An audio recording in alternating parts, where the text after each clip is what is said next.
अस्सलाम वालेकुम। मेरा नाम मोहम्मद शकील और आप देख रहे हैं प्यारे बच्चों का फेवरेट चैनल कुरआनी फूल। आज के सबक में हम तनवीन के बारे में पढ़ेंगे।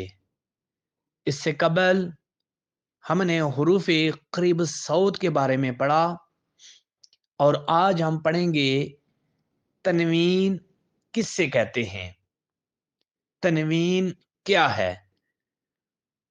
सबक शुरू करने से पहले हमने समझना है और उसके बाद फिर सबक को जब पढ़ेंगे तो हमारे लिए आसानी होगी।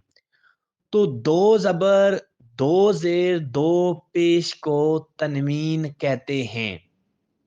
दो ज़बर, दो ज़ेर, दो पेश को तनवीन कहते हैं। जैसे कि ज़बर, ज़ेर, पेश को हरकत कहते हैं और इसी तरह दो ज़बर, दो ज़ेर, दो पेश को तनवीन कहते हैं।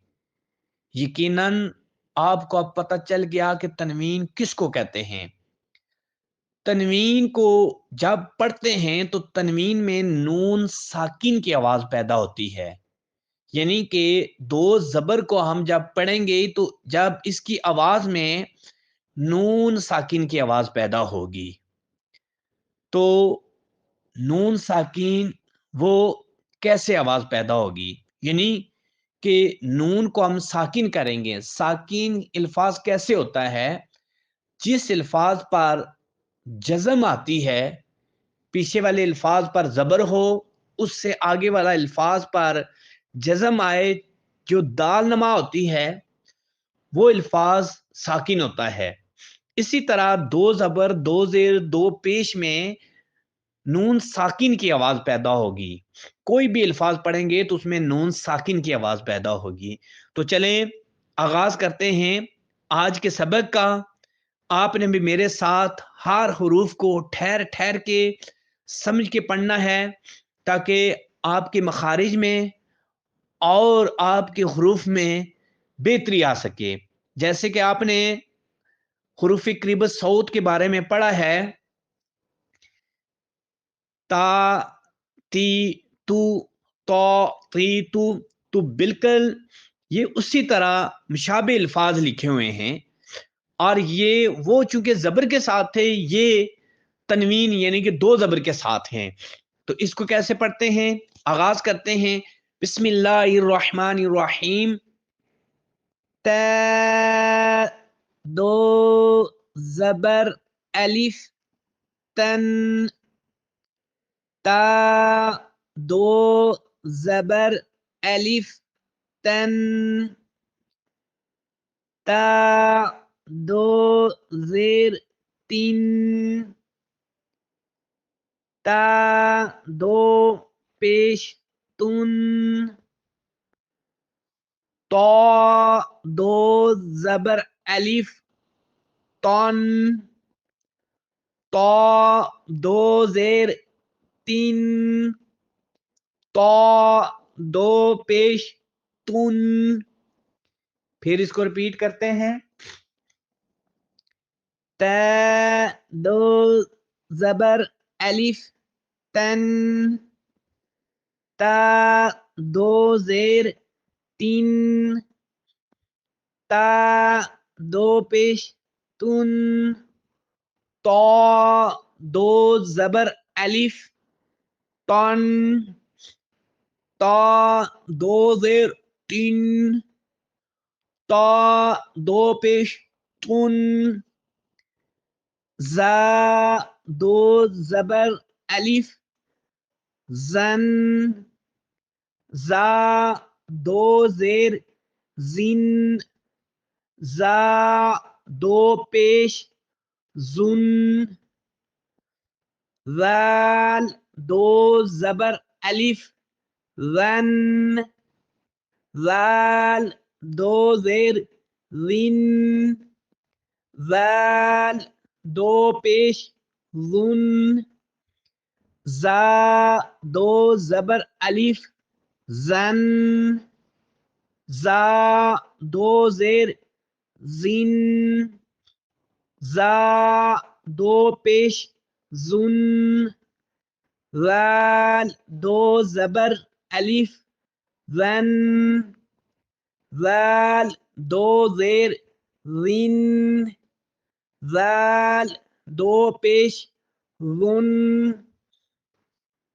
ضا دو زبر الف ظن ضا دو زیر ذن ضا دو پیش ظن فا دو زبر الف فن فا دو زیر سین فا دو پیش فن ضا دو زبر الف ون ضا دو زیر زین ضا دو پیش ظن فا دو زبر الف فن فا دو زیر فن فا دو پیش فن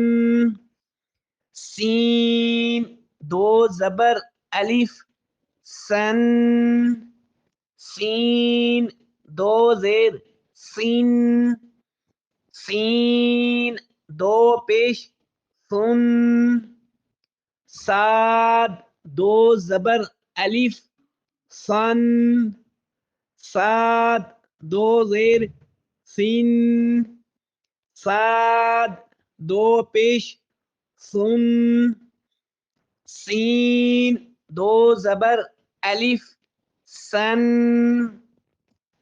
سین دو زیر سین سین دو پیش سن صاد دو زبر الف سن صاد دو زیر سین صاد دو پیش سن دال دو زبر دن دال کے آگے یا لکھی ہوئی ہے قرآن مجید میں 4 حروف ایسے ہیں جو لکھنے میں آئیں گے اور پڑھنے میں نہیں آئیں گے.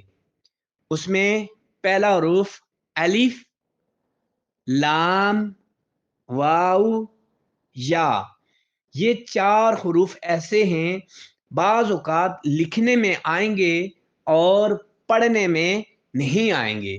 جیسے کہ آپ نے لفظ ای سا اردو میں لکھیں یا عربی میں تو ای سا میں یا لکھنے میں آئے گا اور پڑھنے میں نہیں آئے گا. اسی طرح اردو میں اور عربی میں بھی. اسی طرح لفظ موسا موسا لکھنے میں یا آئے گی لیکن پڑھنے میں نہیں آئے گی. تو اسی طرح دال تنوین میں دال دو زبر دن آگے یا لکھا ہوا ہے لیکن یا نہیں پڑھیں گے. تو آگے پڑھیں گے دال دال دو زبر دن دال دو زیر دین دال دو پیش دن داد دو زبر الف دن داد دو زیر دین داد دو پیش دن دال دو زبر دن دال دو زیر دین دال دو پیش دن داد دو زبر الف دن داد دو زیر دین داد دو پیش دن. الحمدللہ ثم الحمدللہ. آج کے سبق میں ہم نے تنوین کے بارے میں پڑھا ہے. انشاءاللہ کل جو بقیہ حصہ ہے اس کی مشق کریں گے. آج کے لیے صرف اتنا. انشاءاللہ کل آپ کی خدمت میں پھر حاضر ہوں گے. کل تک کے لیے آپ سے اجازت چاہیں گے. السلام علیکم ورحمۃ اللہ وبرکاتہ.